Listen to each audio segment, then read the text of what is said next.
新居屋咧大抽獎又嚟啦！2026年打頭陣咧有5個居屋項目，超過8000幾伙俾你抽喎。但係唔好咁開心住啊！初步睇落去咧都幾伏㗎。係啊，今次咧有幾個盤咧都好有開荒牛 feel 啊！好似喺錦田啊、屏山啊、東涌啊，哇！睇完個地圖咧真係嚇親寶寶啊！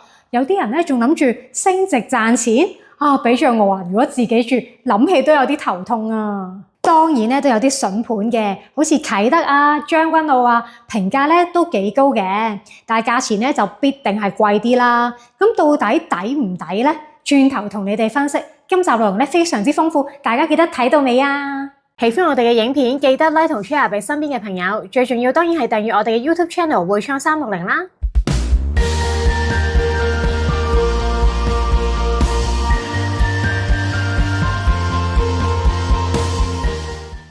先講最正嘅居屋王，毫無懸念咧，當然係啟德嘅啟陽苑啦，好近宋皇臺站，好近零售館，居屋嘅價錢，豪宅區嘅享受啊！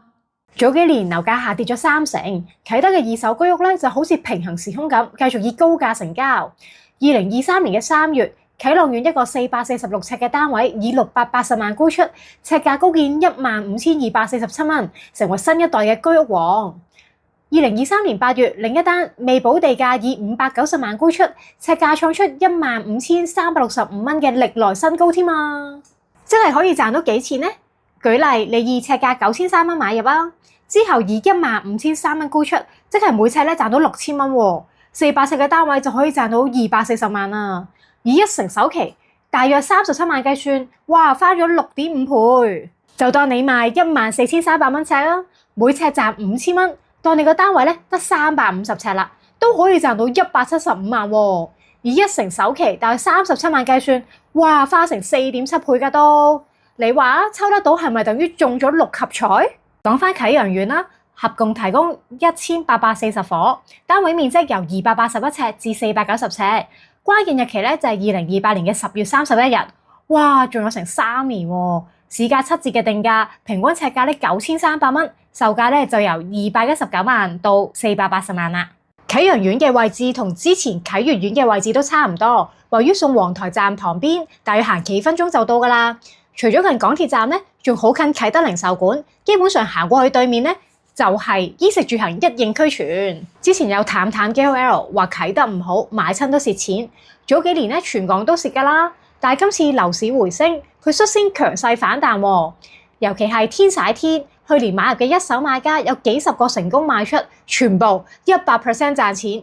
呢間兩房勁賺316萬，等於樓價嘅25%。如果強勢延續，啟德嘅居屋以至區內嘅私樓，相信都水漲船高啊！跟住咧就講最伏嘅，我就揀佢啦。東涌裕豐苑，遠離東涌站。話咧就話將來咧會有東涌東站喎，即係之前流標又流標嗰個啊。咁你話仲係唔係開荒啊？你有冇去過嗰頭？之前咧我去探過朋友，有去過 staycation， 真係好鬼遠啊！裕豐苑咧位於東涌東站發展區，合共提供2018伙，單位面積由281尺到499尺，關鍵日期咧就係2027年嘅9月30日。市價7折定價，平均尺價咧就6240蚊，售價咧就由150萬到340萬。海邊睇真啲，唔係臨海用地嚟嘅喎，前面咧仲有一塊地會再起樓㗎。不過咧就採用梯級式嘅規劃，前面塊地咧高度限制為70米，裕豐苑咧就係110米高啲啲嘅，即係大約喺20樓以上啦。有機會咧就會睇到機場一帶嘅海景啦。點解覺得伏？睇佢賣地戰績就知啦。近幾年試過4次流標，更加試過零入標，破晒紀錄啊！後來又拆細地皮，又減少招標條款，又減價，加上樓價咧就升翻，終於賣到啦。但係咧都係賤價賣地啊，做地成本都未夠。例如106B 區臨海住宅用地，以6.02億批咗俾新地，每尺樓面地價係得1501蚊。臨海啊，同之前南豐頭嗰塊差唔多，附近乜都未有，仲唔係開荒牛？仲有一個我覺得都幾伏嘅，就係元朗屏山嘅朗豐苑啦。即係咧北部都會區嗰啲 friend 啊，遠離朗屏站，返深圳仲近啲添啊！又係新開發區，又係山卡啦。因為有朋友住喺朗屏村，所以都略知一二啦。位於橫洲公營房屋發展區旁邊，聽都未聽過，我仲以為喺大陸添。朗屏站行過去都遠㗎，先要經過朗屏村，然後再行一段路先到。行到去朗屏站咧，我諗最少都要20分鐘。生活配套方面，距離最近嘅朗屏商場都要接近行10分鐘，咁仲唔係開荒牛？朗豐苑嘅伙數都唔少㗎，合共提供1870伙，單位面積由294尺到507尺。關鍵日期咧就係2028年嘅7月31日，市價7折定價，平均尺價咧就6310蚊，售價由169萬至339萬。附近都係以村屋同公屋為主，不如比較下天水圍嘅私樓，嘉湖山莊尺價咧都唔到1萬蚊，7折6000幾，但係咧人哋社區成熟喎，扣翻吊腳啊山卡啦，我就覺得唔係好值啦。